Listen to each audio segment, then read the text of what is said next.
Thanksgiving. A holiday meant for family warmth and belonging. But for me, it started with a text message from my mother that cut like a knife. Thanksgiving is family only. Find somewhere else to eat. Family only. As if I wasn't her daughter. As if years of sacrifice, sweat, and sleepless nights building my life meant nothing. I sat in my office, the heartbeat of Bella's, our city's most coveted restaurant, watching through the glass as my parents and siblings strolled in, laughing proud, expecting a perfect evening. They had no idea whose empire they had stepped into. So I picked up the phone. With one call, I canceled their reservation. The Thompson family's perfect holiday crumbled before it even began. And 20 minutes later, my phone lit up with 68 missed calls from my mother, desperate, furious, humiliated. What followed that night was not just dinner, it was theater. A stage where old wounds, hidden truths, and buried betrayals surfaced under the glow of chandeliers. For the first time, my family would see me not as the daughter they dismissed, but as the woman who held their entire evening in her hands. Stay with me, because what unfolded at that table wasn't just revenge. It was revelation. And it changed my family forever. Clara Whitmore was 31 years old, and by most measures, she had already lived through several lifetimes of labor. She was the head of the Whitmore Culinary Group, a collection of restaurants and catering companies she had grown from a modest beginning into a respected name in the city. To her staff, she was a steady leader, decisive but fair. To her colleagues, she was ambitious and relentless. To her family, however, she was something else entirely, and that difference showed itself on a gray Tuesday morning just days before Thanksgiving. She was in her office at Bella's, the flagship of her group, surrounded by spreadsheets and schedules, when her phone lit up.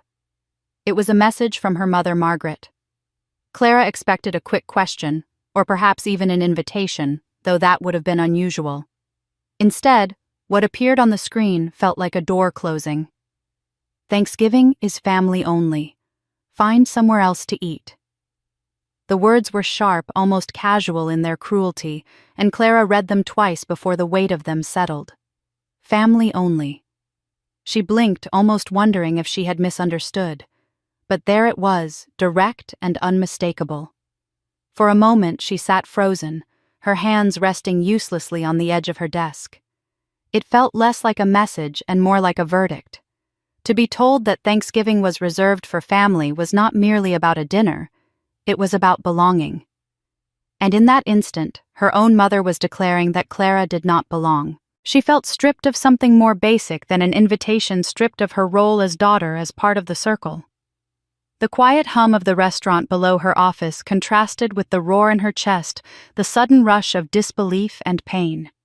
Her thoughts slipped backward, unbidden, into the years when this pattern had first taken root. Clara remembered being a little girl seated at the end of a long dining table, listening as her brother Robert Jr. recounted his latest achievement. He was older, confident, the kind of student teachers praised openly, and their mother had a way of repeating his triumphs until they were polished like silver. Grace, the youngest, was cheerful and eager to please, quick to draw laughter or affection. When it was Clara's turn with a drawing she had worked on for weeks, or a story she had written, the response was often a distracted nod before the attention moved back to her siblings. Those small slights accumulated quietly, cutting deeper than anyone realized. In high school, the divide widened. Robert's path to law school was clear, and Grace, with her gentle nature, seemed destined for nursing. At family gatherings, their parents spoke proudly of their plans, while Clara's hours in the kitchen experimenting with recipes drew little more than sighs. Cooking was not considered serious. It was an indulgence, something beneath the weight of ambition. When she tried to share her excitement about creating new dishes or saving for her first food truck, she was met with silence or dismissal. The refrain became familiar. "Why can't you be more like your brother? Or Grace makes us so proud." Clara learned to swallow her disappointment and keep working quietly, though the wound never fully healed. Now, with one curt message, her mother had distilled all those years of comparison into a single exclusion: family only. The phrase carried all the force of those childhood moments, echoing louder than the noise of clattering pans in the kitchen below.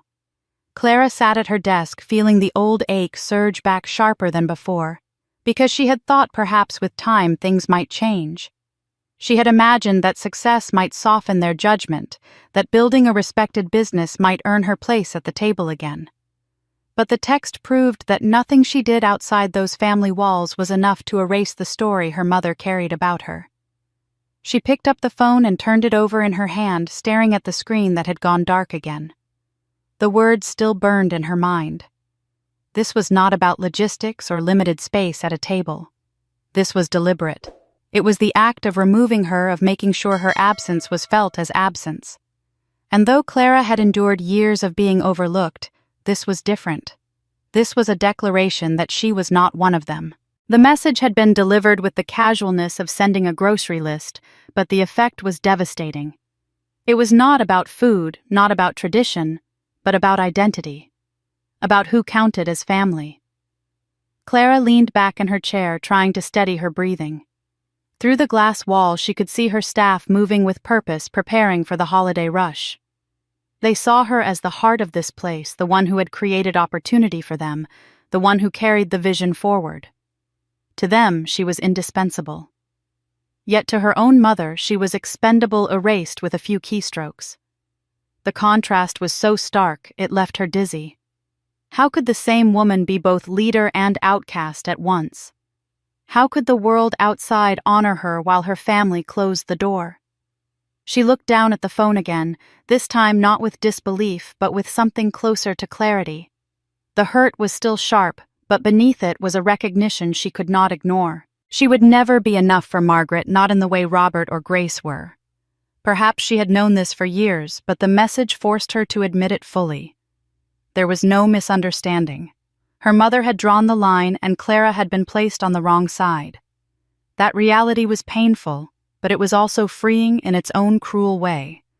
She no longer had to wonder where she stood.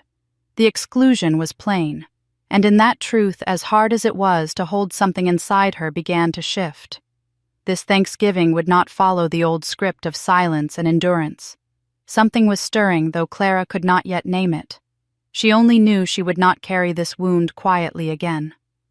Clara sat still in her chair, the sting of her mother's message settling deeper with every passing second. She told herself she needed to breathe to keep her mind focused on the tasks in front of her, but the words family only clung to her like a shadow. Out of habit, she turned to her computer, thinking that reviewing reservations might help distract her. After all, Bella's, the crown of her company, was preparing for one of the busiest holidays of the year. She clicked into the reservation system, the familiar screen filling with names and details. It was a routine she had repeated countless times, checking for VIP guests, double confirming large parties, making sure every table was accounted for. This time, however, what she found stopped her heart. On the list of bookings was an entry that glared back at her: Margaret Whitmore. Party of 12. Private dining room. Holiday menu confirmed. For a moment, Clara blinked, wondering if exhaustion had tricked her eyes. But there it was, in black and white, her mother's name tied to Bella's, not just for a simple dinner, but for the most coveted room in the house. She read it again and again, each repetition cutting deeper. The family that had told her she was not welcome at Thanksgiving had chosen her own restaurant as the setting for their gathering. They had not only left her out, they had done so while stepping squarely into the space she had built with her own hands. Bella's was no ordinary restaurant. It had earned 2 Michelin stars, a symbol of precision and artistry that few kitchens achieved. The city spoke of it as a treasure, and out-of-town visitors booked months in advance for the privilege of dining there. Critics lauded its tasting menu, food writers called it the finest in the region, and reservations for Thanksgiving were nearly impossible to secure. Clara had fought for every accolade, spending years learning, failing, starting again, until Bella's became the jewel of the Whitmore Culinary Group. And here was her mother using that jewel as a backdrop to impress family, while erasing the very person who had set it in motion. The irony was so sharp it bordered on absurd. Clara could picture the scene as if it had already happened. Her mother walking into the private dining room with 12 guests in tow, her head high with pride. She would smile and point out the elegant centerpieces, the polished silverware, the attentive staff. She would mention casually how difficult it was to book Bella's for the holiday, savoring the admiration in her relatives' eyes. Uncle Edward would nod approvingly, perhaps even enviously, and the conversation would turn to how fortunate Margaret was to secure such a place. All the while, no one at that table would know that every detail they admired bore Clara's fingerprints. The flavors, the service, the very walls of that room were Clara's life's work, yet she would not even be allowed a seat. The bitterness rising inside her was not just about exclusion. It was about contradiction. To the world, Clara was respected. She was written about in magazines, quoted in industry interviews, admired by young chefs who dreamed of following her path. Her name carried weight in culinary circles, her group's success recognized as remarkable. Investors who had once dismissed her now sought her advice. Yet to her family she was still treated as less than, as though none of those achievements counted. They had no interest in her empire until it served their vanity, until it became useful for appearances. They valued the glamour of Bella's without acknowledging the years of sacrifice behind it. She thought of those sacrifices now. The nights she had slept in her car because she could not afford rent. The winters spent serving food out of a battered truck, her hands numb with cold. The endless hours negotiating with suppliers, hiring and firing staff, fighting to keep doors open when money ran thin. Every success Bella's represented had been carved out of exhaustion and grit. She remembered the first time the Michelin inspectors dined there, how she had paced the kitchen floor until her shoes ached, determined that not a single plate leave imperfect. All of that labor, all of that devotion, and now her mother had claimed the fruit of it for her own performance, excluding the one person to whom it all belonged. Clara leaned closer to the monitor, staring at the reservation details, as if the screen itself were mocking her. The name Margaret Whitmore looked almost foreign, as though it belonged to a stranger. The notes beneath it confirmed floral arrangements, special wine pairings, and additional staff requested for the evening. It was extravagance layered on top of exclusion. They had told her she was not family yet. They had no hesitation in occupying her house, her table, her stage. The contradiction was almost too much to hold. She felt her jaw tighten, her chest constrict, and her hands curl into fists against the desk. The contrast between how the outside world saw her and how her family treated her was blinding. Out there she was a leader, a builder, a woman whose name meant something. Inside her family, she was still dismissed as a disappointment, a daughter who did not fit the story they wanted to tell. It was as though two versions of Clara existed side by side, one respected, one rejected. And staring at the reservation for Bella's, she realized those two versions were about to collide in the most bitter way imaginable. Her family would sit in splendor praising the very place she had given her life to, while she was left to find another seat elsewhere. The discovery left her shaken, but also strangely clear. The text from her mother had cut deep, but the reservation revealed the depth of the wound. It was not simply about forgetting her. It was about using what she had built while denying her presence.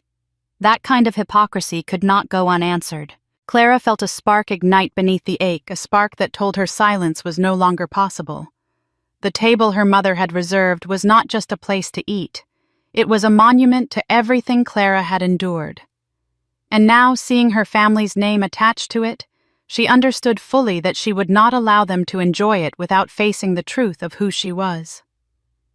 Clara remained frozen in front of the glowing reservation screen until her reflection became clearer than the letters on the page. The entry with her mother's name felt like a wound carved into the heart of Bella's itself. The bitterness that had surged inside her now began to sharpen into something harder, steadier. She could not sit back and allow this to unfold as if she were powerless. She had built Bella's. She had bled for it. And now she had a decision to make, one that would echo through the holiday her family had chosen to deny her. Slowly, with resolve stiffening in her chest, Clara reached for her phone and found the number of the one man she could trust to handle this with precision. Mark Lewis had been with her since the early days. He was not just a general manager. He was a confidant, a man who understood the standards Clara demanded and the stakes she carried. When he answered, his voice carried its usual calm professionalism. Good evening, Clara. Everything's on track for the holiday. She listened for only a beat before interrupting. Mark, she said, her voice steady, though her heart thudded with force. Cancel the Whitmore reservation. The silence that followed stretched long enough that she could hear her own breath. Mark did not respond right away, as though he suspected he had misheard. Finally, he said carefully, Cancel Clara. That's a party of 12. Private dining room. Holiday menu. We're 5 days out. Do you understand what that would mean? She closed her eyes briefly, gathering the strength to push forward. I understand, she replied. Cancel it.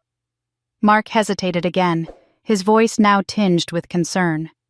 Clara, this isn't just any booking. We'll lose revenue. The food has been ordered, extra staff assigned. We'll have to pay out contracts, and the room will likely sit empty on one of the busiest nights of the year. And our reputation we pride ourselves on never canceling. If we do this, word will spread. People may question our reliability.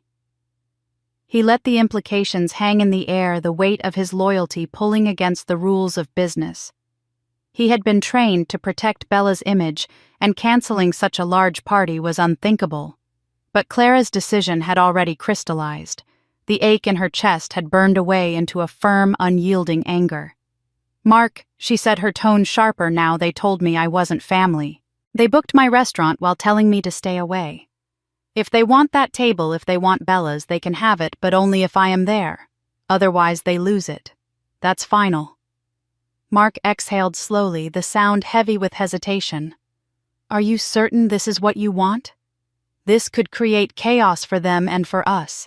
It isn't like you to make choices out of spite. Clara's lips pressed together. She understood his worry, even respected it, but this was not about spite. This was about dignity, about drawing a line after years of being diminished. It's not spite, she said firmly. It's justice. It's me refusing to be erased again.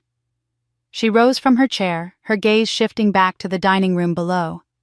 The staff continued moving gracefully, polishing stemware and adjusting place settings. They worked as though the world outside did not exist, and in a way it didn't. In Bella's, Clara set the rules.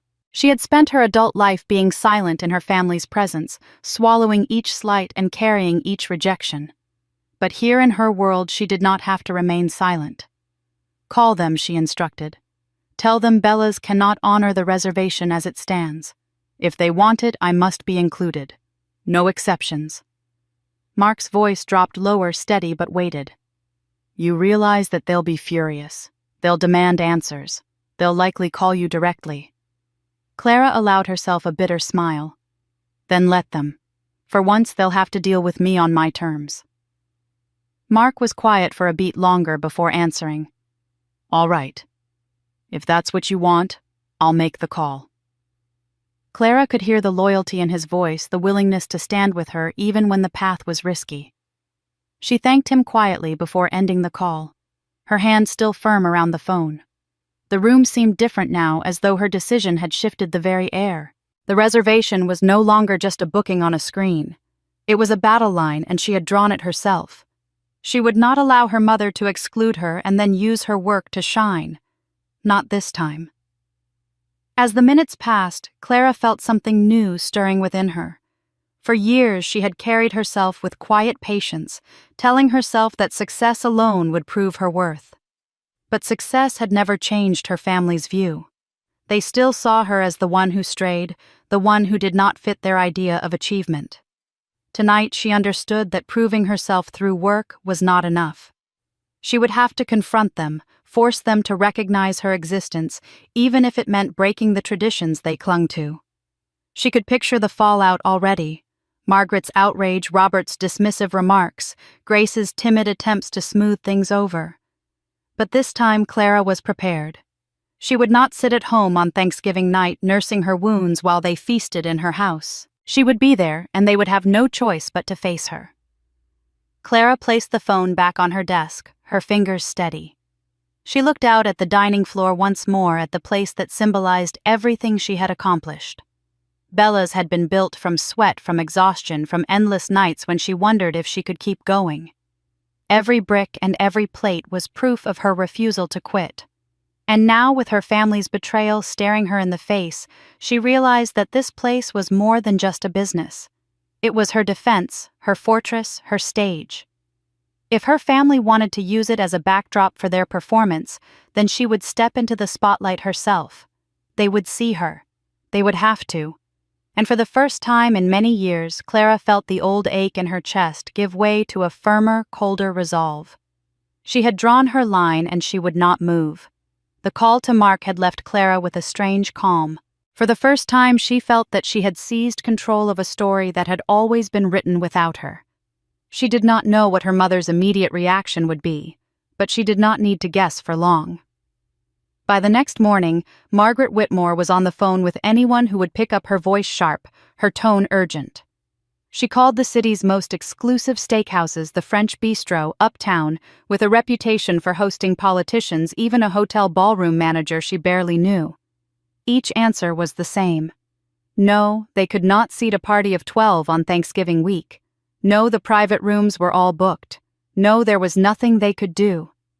By midday, she had left messages at places she would never normally consider chain restaurants she had once mocked, but the outcome did not change. 12 was too many. The city was full. Margaret grew more frantic with each rejection. She had built her image carefully, a mother whose family was polished, united, and enviable. Now she imagined the embarrassment of calling her brother Edward, telling him that the great Thanksgiving dinner had no home. He had already confirmed his flight. His wife had packed carefully for the occasion, and their children were eager to boast about their own careers. Margaret had promised them elegance, promised them exclusivity, and instead she was staring at the possibility of folding chairs in her own living room with takeout on paper plates.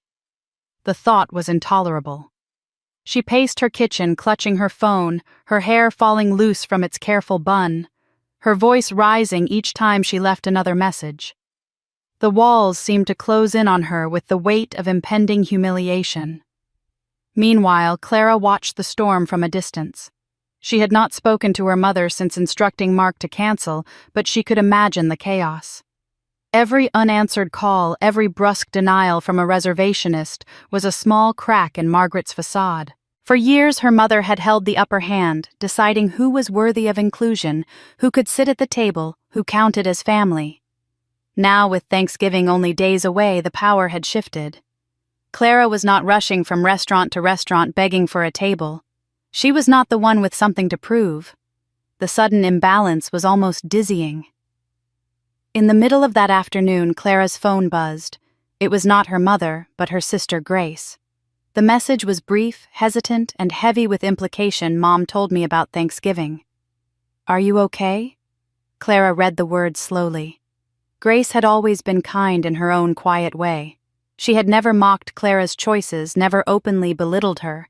But she had also never stood up to their mother. She was the peacemaker, the one who preferred to smooth over conflict rather than challenge it. Clara stared at the screen, considering how to respond. A part of her wanted to pour out her anger to demand why Grace had not spoken up when she was excluded. But another part of her recognized the message for what it was, a gesture of concern, timid though it may be. She typed back a simple reply, neither bitter nor forgiving. I'm fine. It was not entirely true, but it was all she was willing to offer. She could picture Grace on the other end, sighing with relief at not being drawn into the storm more deeply. Grace would go back to tending her children, helping her husband with his work schedule, telling herself she had reached out. That was her way, present enough to feel she had done something, but never bold enough to risk their mother's displeasure. For Clara, the message confirmed what she had always known. Grace had a heart but not the will to act. She might whisper sympathy, but she would not raise her voice. And that was the difference between them. Clara had been shaped by exclusion, forced to find strength in her solitude. Grace had been shaped by inclusion, trained to keep peace at any cost. Clara did not resent her sister exactly, but she did see her role clearly. Grace would never be the one to change the story of their family. That task had fallen to Clara alone. As the hours passed, reports of Margaret's panic filtered indirectly to Clara through staff and acquaintances. One maitre d' told her that Margaret had nearly shouted when he explained there was no room left. Another manager confided that she had begged promising connections that did not exist only to be told it was impossible. The picture became vivid in Clara's mind, her mother's voice growing more strained, her desperation mounting, her perfect image beginning to crack. And for once, Clara did not feel the sting of being the outsider. She felt the shift of power, the quiet satisfaction of knowing that her mother's choices had led her here.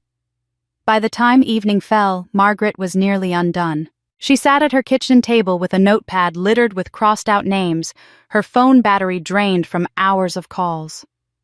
She thought of Edward on the plane, of the eyes that would be upon her when he asked where they were dining.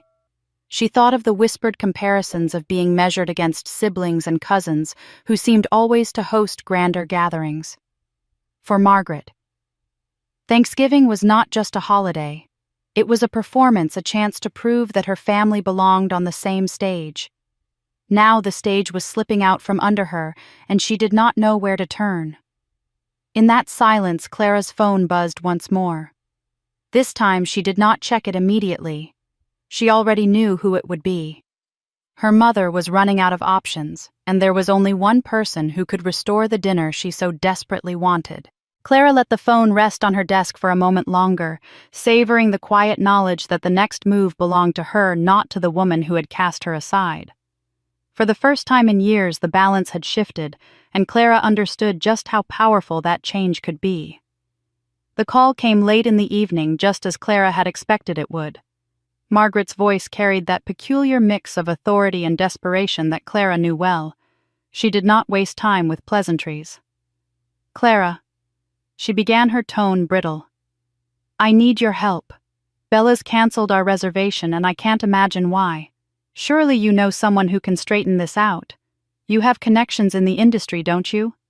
A manager, a chef, someone who owes you a favor?" Clara let the silence stretch before answering.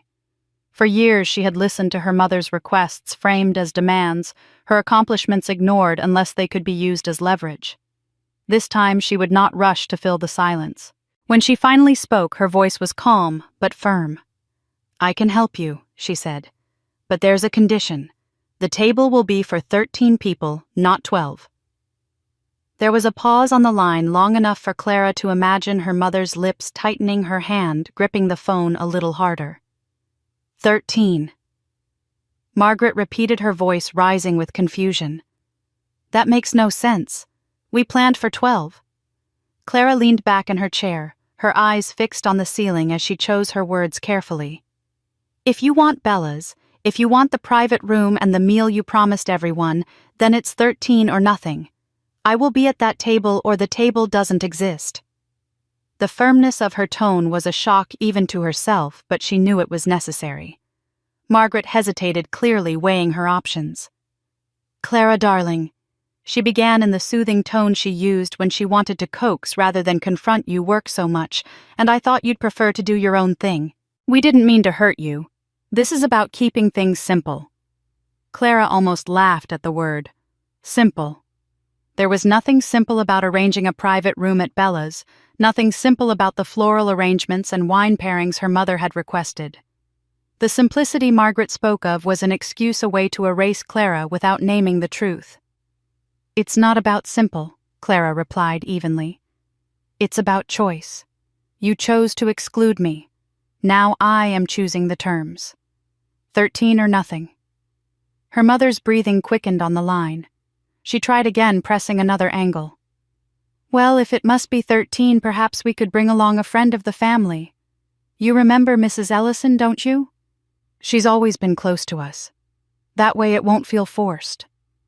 Clara's hand tightened around the phone. For a moment she could hardly believe what she was hearing. Her mother would rather add a neighbor, someone who had no claim to the table, than her own daughter. The insult was almost beyond words, but Clara did not allow her voice to waver.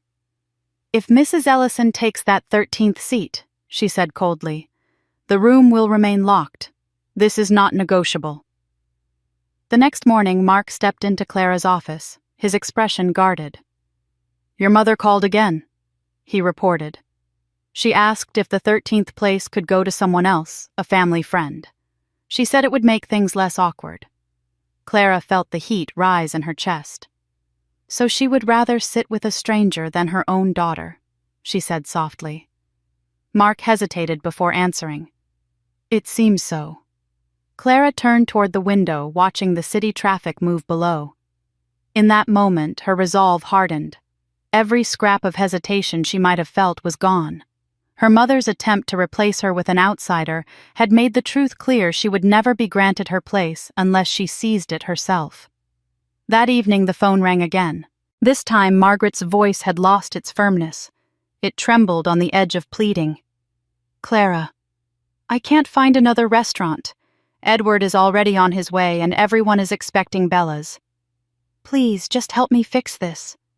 Clara listened, her expression unreadable. Then it will be 13, she said, her voice steady as stone. I will be there. There was silence on the other end, followed by the faintest sound of her mother's sigh.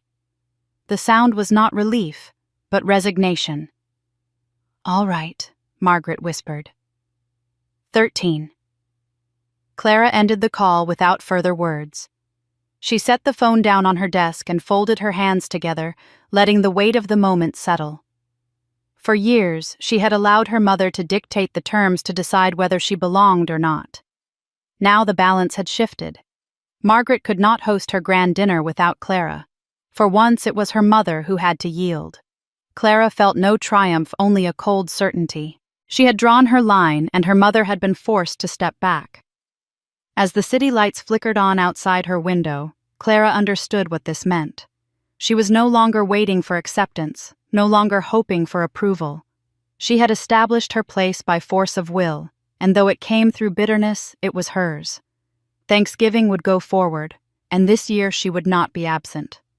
She would walk into Bella's not as an afterthought, but as the condition that made the night possible. It was a fragile victory, but it was real. And it marked the beginning of something her family had never expected: Clara setting the rules, Clara refusing to disappear, Clara claiming her place at the table where she had always belonged. The call with her mother ended not with relief, but with a quiet certainty that settled in Clara's bones. 13, not 12. The night would happen on her terms, or not at all. With that decided, she turned her attention to the work she knew best: preparation. She stepped out of her office and found Mark in the corridor outside the private dining room's, clipboard in hand, a server trailing him with a tray of polished glassware. He glanced up, reading her expression instantly. We're locked for the holiday service, he began, then paused. Clara spoke softly but without room for misunderstanding. Mark, one more thing. Tonight and tomorrow no one uses the words owner or boss around me. Not in the kitchen, not on the floor, not in the hallway. I'm Ms. Whitmore, nothing more than that. If anyone asks about my role, you route it to yourself. Script it. Clear. Mark nodded once, already shifting into execution. Understood. I'll cover it in pre-service and again before the Whitmore party arrives. She held his gaze a moment longer. I don't want to slip because someone's excited. We've come too far to trip on a pronoun. You have my word, he said, and she believed him. They did the briefing on the mezzanine that overlooked the kitchen, the place where she preferred to speak to the team before the room filled with guests. Mark ran through the schedule, pacing of courses, the timing of wine pairings. Clara added only what was necessary, and then she repeated the one instruction that mattered most. We say Ms. Whitmore. We do not say owner.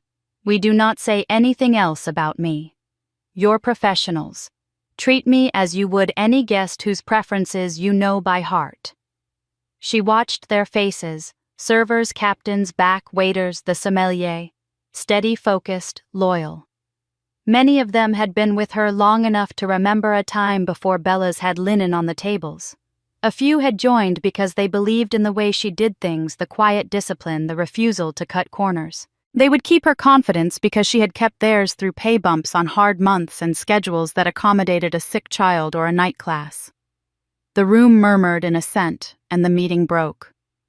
Afterward, alone again in her office, the silence drew open a door she hadn't walked through in a while. She thought of the first winter in the truck, when the wind found its way through every seam and the propane heater sputtered in protest. She remembered the way her fingers went numb as she rolled tortillas or tucked chilies under a layer of foil, the ache settling into her wrists by midnight. She remembered the coins counted into a coffee can at the end of the night, enough to buy gas if she drove with the heat off enough to cover the commissary fee if she negotiated an extra week with the owner. There had been mornings when a health inspector stood at the window before dawn, and evenings when a police officer asked her to move along because a neighboring cafe complained. She would fold the side panel down, latch the locks, and sit in the driver's seat watching her breath fog the glass, wondering if she had made a mistake that would swallow the next decade of her life. The words that used to echo after family dinners returned to her with a sting that felt fresher than it should have. A truck isn't a career, Clara. It's a phase. When will you get a real job? You're bright, but you're being stubborn. Why not something respectable? She could still see her mother's face as she said it, affection mixed with disapproval, the judgment wrapped in concern as if the packaging softened the content. Friends from school would stop by the curb and smile and say they were proud of her hustle, and a week later she'd hear from someone else that they'd called her Stand a Cute project. Cute did not pay invoices. Cute did not hold the axle together when the truck hit a pothole. Cute did not convince a butcher to extend credit when a storm wiped out a weekend's worth of sales. The path from that wind-burned curb to the office where she now stood had not been a straight line. It had been a series of stumbles and recalculations. She learned how to price a menu when garlic doubled in cost overnight, how to train a line cook to work clean when the space between the griddle and the fridge was narrower than her hips, how to greet a stranger like a regular until they became one. The first investor had not appeared until she had opened a pop-up that sold out for 3 weekends straight. The first brick and mortar had been a narrow dining room with second-hand chairs and a landlord who looked at her like a gamble each time she signed a check. She had painted trim with her own hands, hauled boxes, scrubbed a grease trap on a night she should have been sleeping. She had fired people she liked and promoted people who might outgrow her, and she had learned to sleep with her phone under the pillow in case a walk-in cooler failed at 3 a.m. Growth when it came because she refused to let a bad week become a bad quarter. One restaurant became 2 and then 3 when a chef she'd trained was ready to lead a kitchen of his own. Catering followed naturally, first for a wedding, then for a downtown gala, then for a corporate client who built an annual holiday contract into their budget. Systems improved, margins settled into something she could predict, and Whitmore Culinary Group became more than a name she'd printed on invoices. It became a structure that housed talent, a promise to guests that standards would hold. The numbers crept upward until the year-end statement read $20 million in revenue and 200 paychecks carried her name. Awards had arrived, those bright, shiny acknowledgments that looked glamorous on a wall and felt like relief in the ledger. Bella's took 2 Michelin stars and held them not because of a single magical dish, but because night after night her team made thousands of tiny decisions correctly. She thought of all that now not to soothe herself, but to sharpen her focus. Tomorrow was not just another service. It would be a reckoning played out in courses and conversation. She did not intend to humiliate anyone or to gloat. She intended to insist on the truth. That required staging as careful as any tasting menu. She reviewed the private room with the eye of a conductor. The table should be set a little wider to allow for steady service between courses. The floral arrangement needed to be lowered an inch so faces could be fully seen. The lighting should be warm enough to flatter, cool enough to keep the room alert. She asked for the captain she trusted most to run the room and the server who could read a table without being seen reading it. She arranged for a decanter to sit ready 2 courses earlier than usual, not because the wine required it, but because it would discourage interruptions at a moment she wanted to control. Before she left the room, Clara rehearsed a more delicate precaution. She printed a short note for the staff, the kind that could be taped inside a service station door. It reminded them that privilege in the room did not change procedure. It reminded them that gossip could cost careers. It reminded them that hospitality was a craft that thrived on discretion. She did not sign the note, but anyone who had worked with her would hear her cadence in the sentences. Mark read it and gave a single small nod. When the preparations were complete, Clara returned to her office and closed the door. The city outside was awash of late afternoon light, the kind that made glass towers look softer than they were. She studied her reflection for a long breath. There had been years when she would have given anything for the kind of invitation that had just been denied to her. Not because she needed the food or the seat, but because she wanted to be told she belonged. That wish had faded without her noticing. What remained was something cleaner. She had drawn her boundary, and she would hold it. She did not need her mother's words to tell her who she was. She laid a palm flat on the desk the way she often did when she sealed a decision. Then quietly, she made herself a promise. Tomorrow they would walk into her house whether they understood it or not. Tomorrow she would sit at that table because she had made it possible. Tomorrow, under her chandeliers and in the cadence of her dining room, they would hear the truth spoken plainly. Tonight they would see me as I truly am, she thought, and for the first time all week the promise steadied her like a hand at her back. Thanksgiving arrived with a cold wind that cut through the city streets. But inside Bella's, the warmth of polished wood, soft candlelight, and the subtle scent of rosemary created a world apart. Clara had been there since morning, moving silently from the kitchen to the private dining room, ensuring every detail was in place. The table gleamed under crystal chandeliers, linens pressed to perfection, floral arrangements chosen to complement the season without overwhelming the room. She checked the angle of every chair, the height of each candle, the placement of the stemware.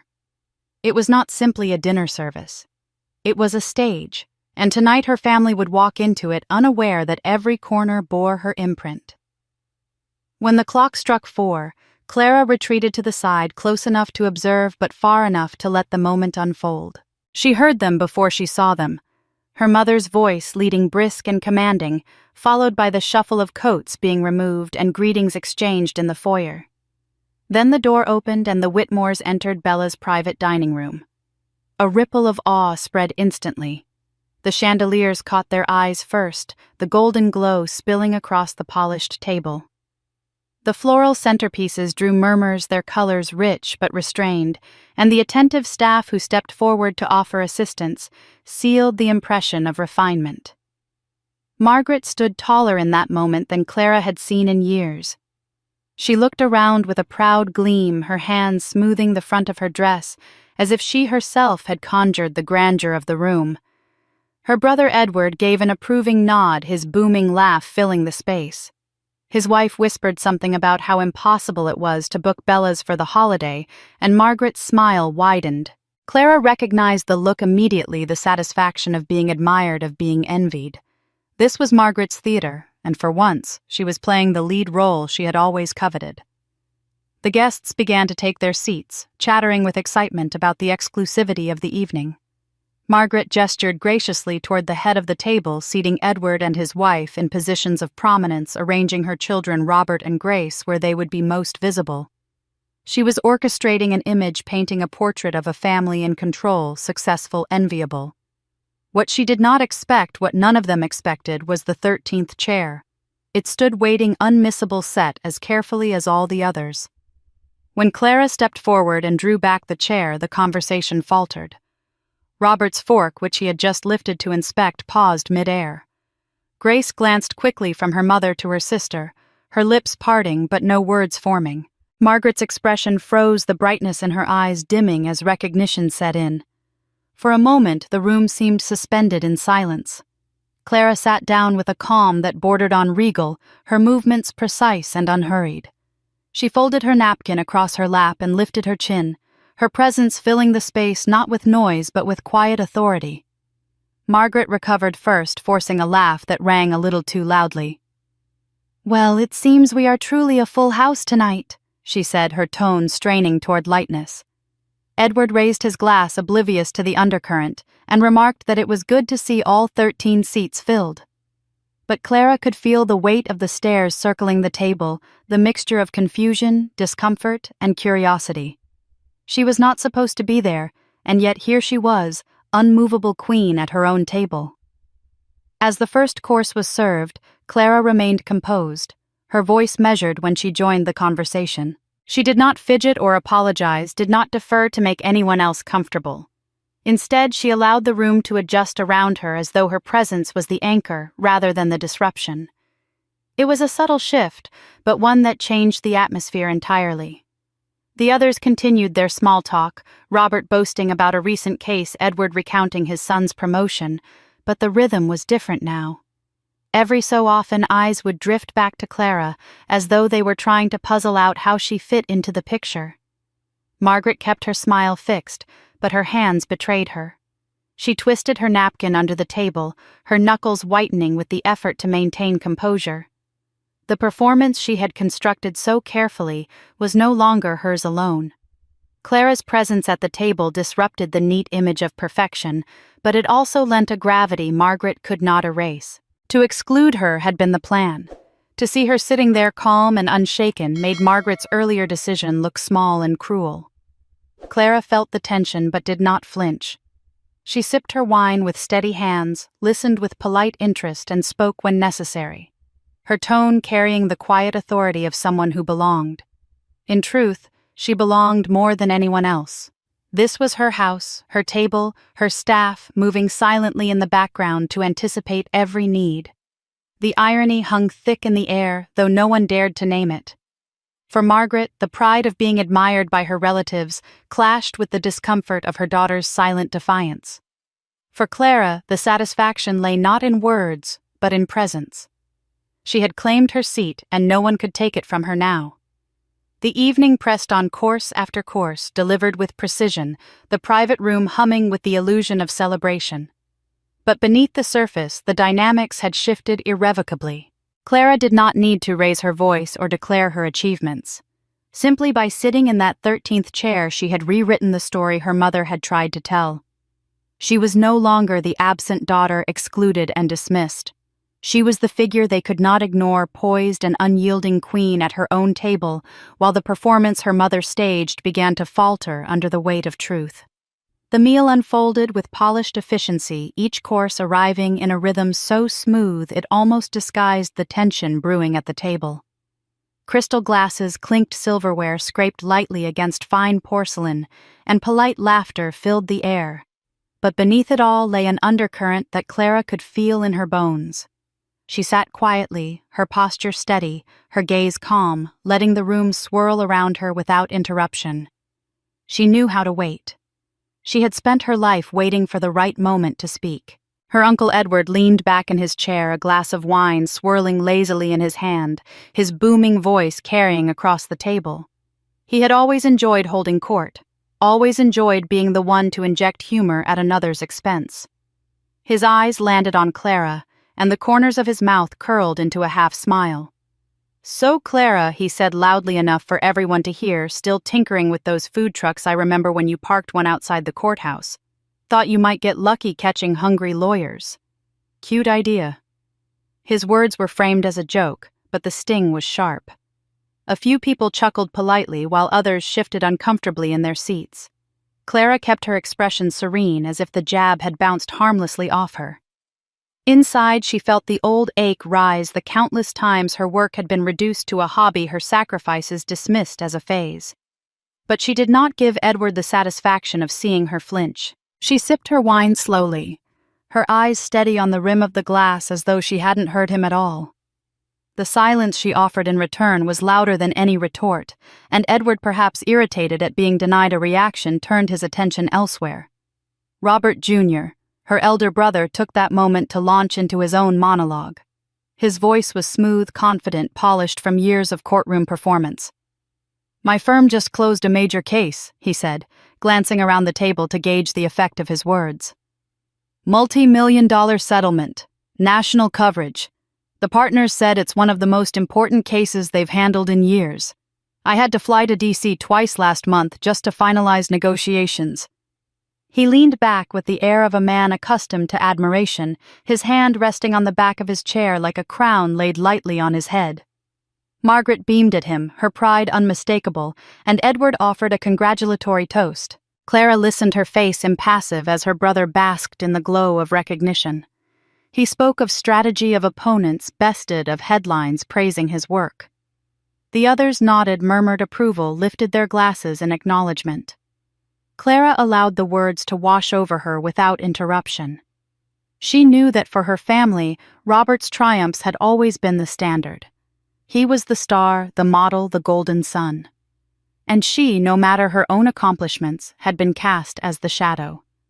Tonight she let him shine, unchecked, her silence a kind of shield. Grace spoke next, her voice softer, more hesitant, yet filled with the warmth of a woman who had found comfort in her role. She spoke of her children, how the eldest had just learned to read, how the youngest had begun playing soccer, how balancing night shifts at the hospital with school pickups left her exhausted but fulfilled. Her stories were met with gentle laughter and sympathetic smiles. Edward leaned forward to ask questions. Margaret nodded approvingly, and Robert offered advice about college funds and planning for the future. Grace's eyes flickered toward Clara once or twice, uncertain, as though she wanted to include her but didn't know how. Clara simply smiled faintly, acknowledging her without stepping into the conversation. The table hummed with energy.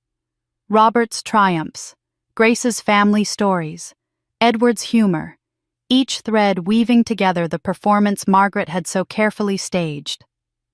Clara's silence became part of that performance too, though in a different way. To them, she was the quiet one, the one with little to add, the one whose life was a curiosity, but not a source of pride.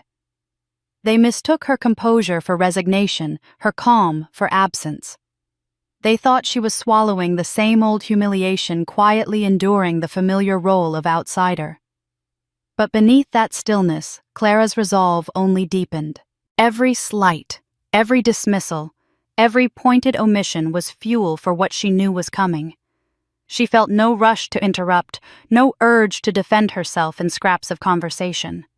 She had a different stage prepared, one that none of them saw approaching. For now, she allowed them their illusion, allowed them to believe she was still the girl with the food truck, still the daughter who hadn't measured up, still the sister who watched from the margins. As dessert plates were cleared and fresh glasses of wine poured, Clara's posture remained regal, her silence deliberate. To anyone watching closely, her restraint was not weakness, but patience.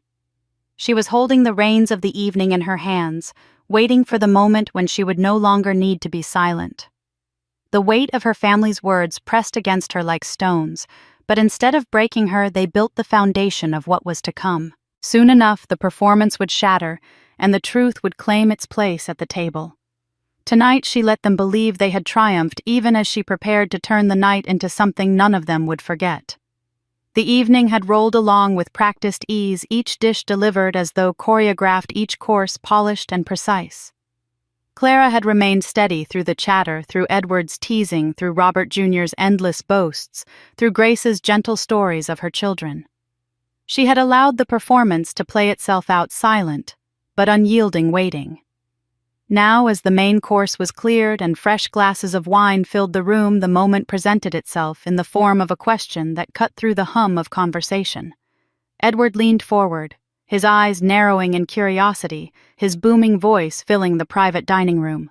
"Tell me, Clara," he asked, swirling his wine with deliberate slowness, "how did you manage to get this table? Everyone knows Bella's doesn't just hand out Thanksgiving reservations. I couldn't have booked it if I'd tried months ago." His gaze was direct, probing, demanding an answer that would fit neatly into the story he and the others already believed. Before Clara could open her mouth, Margaret leaned in, her voice sharp with the eagerness of someone determined to control the narrative.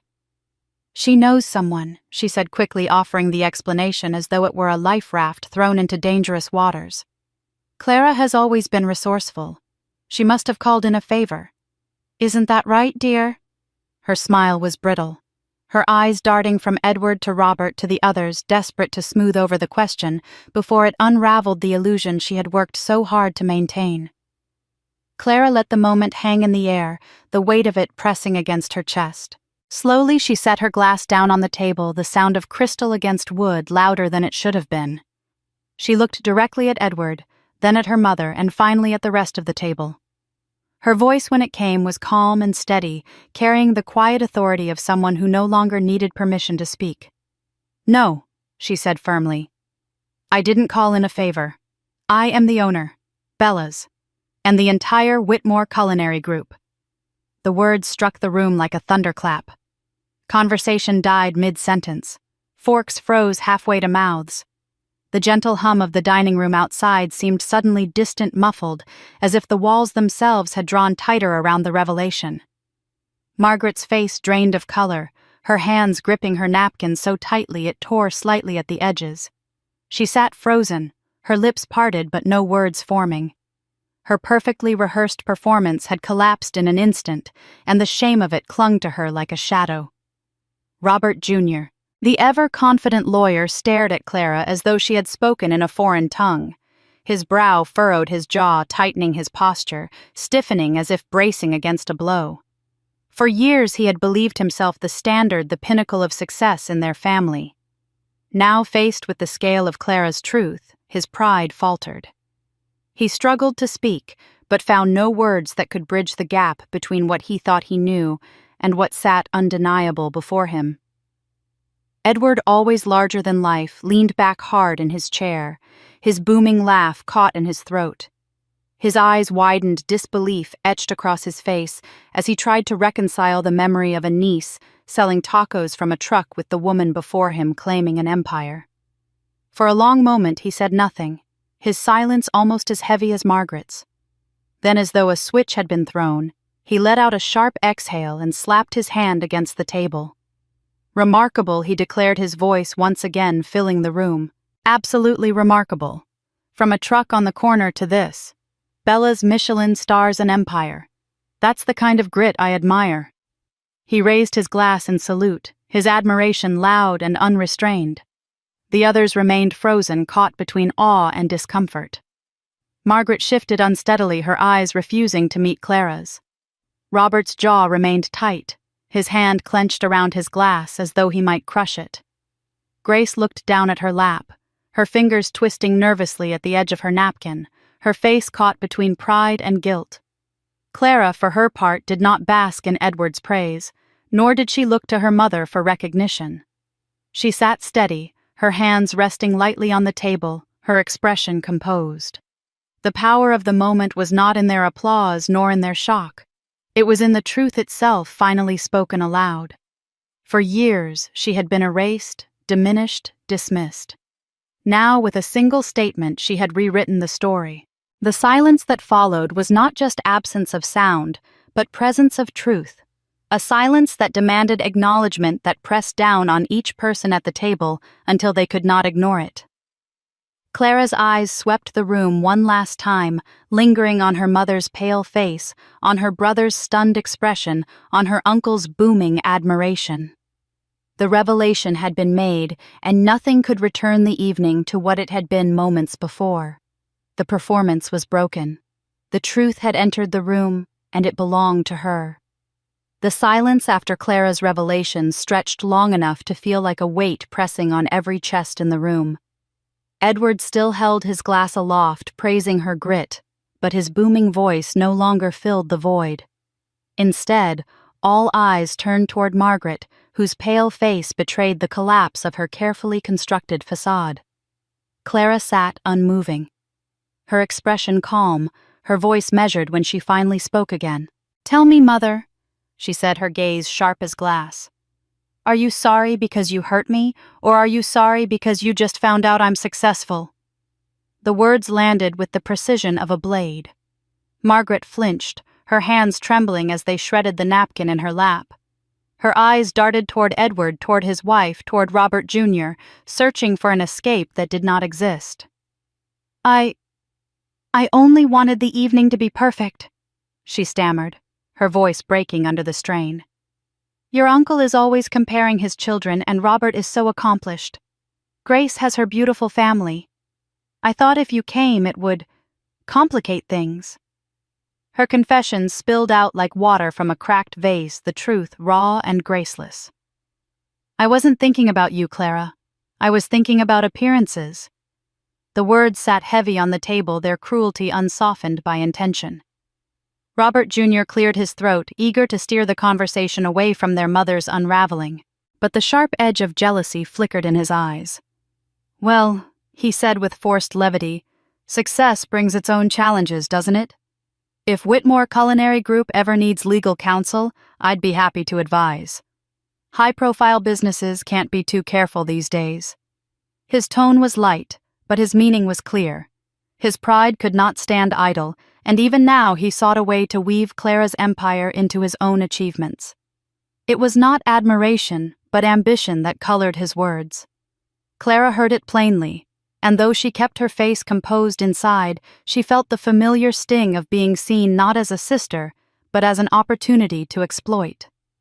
Grace, who had been silent through the storm, finally broke. Tears welled in her eyes, her hands trembling as she pressed them against her mouth. "We never asked you," she whispered, her voice cracking. Then louder, choked with emotion. "That's our fault, Clara. We never asked how you were, what you were building, what it cost you. We just believed what Mom told us and looked the other way." She bowed her head, the sobs breaking through the veneer of the evening. Her words filled the room with a sorrow that even Edward's bravado could not dispel. Clara listened, her heart torn between the flicker of warmth in Grace's honesty and the hollowness of hearing it too late. But before she could respond, her father spoke. Daniel, who had been quiet all night, cleared his throat and fixed his gaze on his plate as though it might shield him. "I knew," he said finally, his voice low but steady. The table stilled. Clara's eyes snapped toward him, sharp with disbelief. "What do you mean you knew?" she asked. He hesitated, then forced the words out. "I knew you owned Bella's. I knew about the group. I heard things through colleagues, through acquaintances. I just didn't say anything. I didn't want to make the fights with your mother worse. She had her mind set on how things should be, and I thought staying quiet was easier." The admission cut deeper than any of Edward's jabs or Robert's envy. Clara felt the air leave her lungs, a hollow ache settling in its place. Her father, the one person she had hoped might have seen her clearly all along, had known the truth and chosen silence. He had watched her endure the exclusion, the ridicule, the casual dismissal, and said nothing. He had left her to fight alone, not because he didn't know, but because he didn't want the conflict. Her hands curled into fists under the table, though her voice remained controlled when she spoke. "You knew," she repeated the words laced with quiet fury. "And you said nothing. You let her tell me I didn't belong, let them treat me like I was less when you knew all along what I was building." Daniel's shoulders slumped, shame pulling him down, but he did not answer. He had no defense strong enough to meet her gaze. The betrayal layered itself over the evening like another course no one had ordered. Margaret's confession of vanity, Robert's thinly veiled opportunism, Grace's tears, and now Daniel's silence. They formed a chorus of wounds Clara had carried for years. Only now, under Bella's chandeliers and with the truth exposed, were those wounds acknowledged. But acknowledgement did not erase them. If anything, it made their weight heavier. Clara sat straighter in her chair, the queen at her own table. But inside she felt the jagged edges of every revelation cutting against one another. She had forced them to see her, had shattered the performance her mother tried to stage, but the cost was rawer than she had anticipated. It was not just pride and image that had been unmasked. It was betrayal, jealousy, weakness, and regret, all of it spilling into the open. She folded her hands in her lap, her face serene, but her heart thudded with the ache of a daughter who had wanted family and found only fragments. The room was heavy with truth, and none of them could look at her or at themselves in quite the same way again. Clara's question to her father still lingered in the air like smoke from a snuffed candle, sharp and acrid, when she finally pushed back her chair.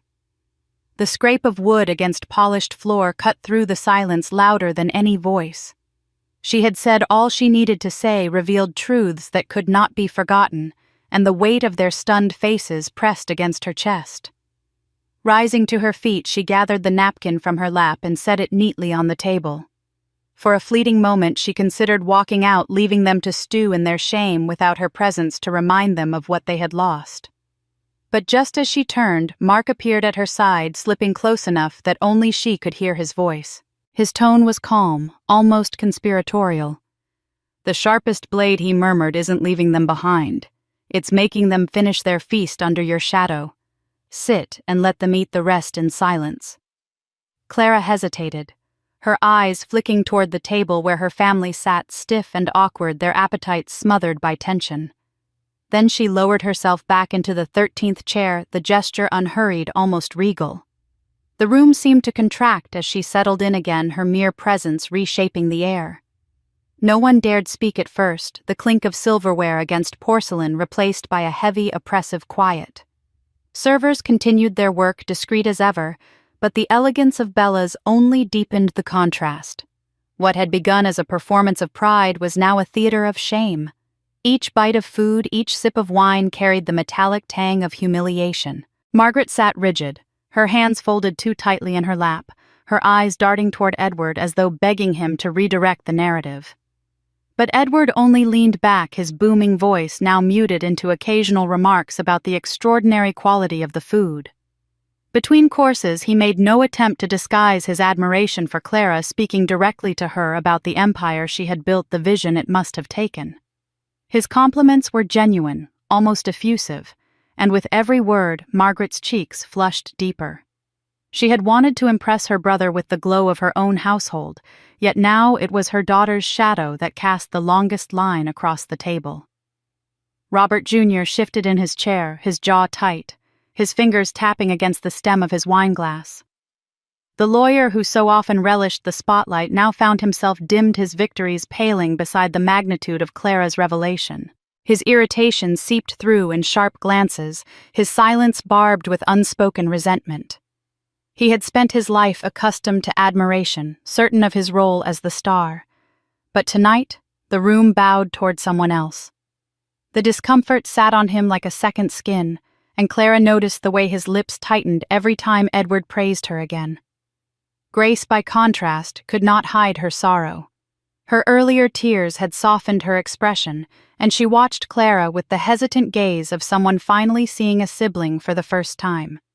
She fumbled with her phone beneath the table, her fingers moving quickly, and moments later Clara felt the vibration in her pocket. The message was short, almost pleading. "I'm sorry. We should have asked. I should have asked. Please forgive me." Clara didn't look at her, but she read the words twice, the apology tugging at something deep inside her even as she kept her face composed. The meal continued, course after course, presented with the grace and precision that Bella's was known for, but the food might as well have been ashes for those seated around the table. Margaret attempted small conversation once or twice, trying to knit together a semblance of dignity, but each attempt unraveled before it reached more than a few words. Her husband Daniel remained quiet, staring into his glass, and Clara wondered whether his silence was born of guilt or resignation. Finally, dessert arrived, delicate pumpkin tartlets paired with spiced ice cream. The sweetness did little to soften the bitterness that had settled over the table. When the plates were cleared, Clara placed her hands on the polished wood before her and rose once again, this time with finality. She looked at her mother, her voice calm but unyielding. "The invoice for tonight's dinner," she said, "will be sent to the Whitmore household." The words were neither cruel nor shouted, but they struck with precision the last turn of the knife. Margaret flinched as though the sentence itself carried weight. Her lips parted, desperate to say something to salvage dignity, to plead or protest. But Clara had already stepped back, her chin high, her posture steady. The staff opened the door as though on cue, the glow of the chandeliers following her out. Behind her, the Whitmore family sat surrounded by the wreckage of what was meant to be their triumph, forced to finish their evening in the silence she had orchestrated. For Edward, the night ended with admiration he could not withhold. For Robert, it ended with a resentment that gnawed at him like an open wound. For Grace, it ended with guilt heavy enough to bring tears. And for Margaret, it ended with the bitter taste of a daughter's truth laid bare, leaving her stripped of the illusion she had clung to so fiercely. Clara left them to their silence, her footsteps measured and sure, carrying with her not just victory but the certainty that she had made them confront what they had long refused to see. When Clara stepped out of the dining room and left the Whitmores to their silence, the fracture she had forced into the family did not heal with the closing of the door. In the days that followed, the aftermath rippled outward, exposing old fault lines and opening new ones. Margaret, who had once prided herself on presenting a flawless family image, found herself locked in sharp arguments with Robert Jr. He accused her of letting the night unravel, of giving Clara a stage to outshine him. She fired back that his arrogance had only deepened their humiliation, and their exchanges became so heated that Grace stopped answering calls altogether, weary of the constant bickering. For the first time, the family gatherings Margaret had so carefully orchestrated began to splinter, not because of Clara's absence, but because of her undeniable presence. Margaret, stripped of her veneer, turned to gestures of penance. She arrived at Bella's one quiet afternoon, humbly asking the staff if she could observe how the kitchen operated. Gone was the woman who sought admiration in chandeliers and table settings. In her place stood someone trying to understand the grit behind the glory. She returned more than once, lingering in the background, asking tentative questions about supply chains, menu development, the training of young chefs. To Clara's staff, she was simply another curious guest, but to Clara, her visits carried a weight that was difficult to trust. Margaret also began appearing at local volunteer events, serving food at shelters, standing in lines of ordinary people without the comfort of her pearls and pride. She seemed determined to learn humility in a way she never had before. Clara watched all this with a wary heart. She did not reject her mother's attempts outright, but she refused to be moved by them too quickly. When Margaret finally approached her, directly speaking with trembling sincerity, Clara met her words with cool caution. "I don't want promises or apologies anymore," she said evenly. "I want action. Show me who you are when no one is watching. Show me through what you do, not what you say." The firmness of her tone left no room for argument, and Margaret nodded, tears brimming in her eyes. Yet Clara's caution remained. She had built her life on resilience, and she knew better than to surrender it to empty words. Robert Jr. was less repentant. The revelation had wounded his pride deeply, and his envy sharpened into something more dangerous than silence. He began dropping hints in conversations with colleagues about his sister's success, always couched in terms of potential legal risks, as though he might reassert control by framing her achievements in the language of liability. Clara recognized the maneuver for what it was and tightened the circle of those she trusted. Grace, by contrast, tried gently to build a bridge. She sent messages late at night, often filled with remorse, admitting she had allowed herself to remain passive for too long. "I thought staying quiet would keep the peace," she confessed in one note. "But I see now that silence is its own betrayal." Clara read those words with a mixture of grief and reluctant hope. As winter gave way to spring, Clara's own life pressed forward, the rhythm of her empire unbroken by family turmoil. Restaurants flourished, staff thrived, and the Whitmore Culinary Group pushed into new ventures. For Clara, the Thanksgiving dinner had marked an end to something she had carried for years, the ache of invisibility, the hunger for recognition at her family's table. She no longer needed their approval because she had learned that her value was not theirs to grant. She had stood in the light of her own truth unflinching, and they had been forced to see her. That was enough. Still, the story did not close cleanly. Redemption hovered as a possibility, though not a certainty. Margaret's steps toward humility might one day prove genuine. Grace's apologies might grow into action. Even Daniel's silence might give way to a late courage. But Clara no longer waited for those changes, nor did she depend on them. Revenge had already been served elegantly and thoroughly, not in shouting or spectacle, but in the quiet authority of her presence and the undeniable weight of her truth. When Clara looked back on that night, she did not think of chandeliers or crystal glasses, or even the stunned silence that followed her revelation. She thought instead of the 13th chair, the seat she had claimed, not because it was given to her, but because she demanded it. That chair had become a symbol not just of revenge, but of survival, of strength, of finally refusing to be erased. And whether her family chose redemption or remained mired in their old ways, Clara's life was no longer bound by their recognition. She had written her own story, and in it she was neither forgotten nor diminished. She was the author, the victor, and the queen at her own table. That night at Bella's was more than a dinner. It was a reckoning. For years they had cast me as the shadow, the forgotten child, the one who did not belong. But when I claimed the 13th chair, when I spoke the truth, they had ignored the story changed forever. My mother's pride cracked, my brother's envy boiled, my sister wept, and my father's silence revealed its cost. They left that room knowing the daughter they tried to erase had built the empire they envied. I did not need their approval anymore. Revenge had already been served, elegant, undeniable, final. As for redemption, that will be their burden to prove. I have nothing left to prove at all.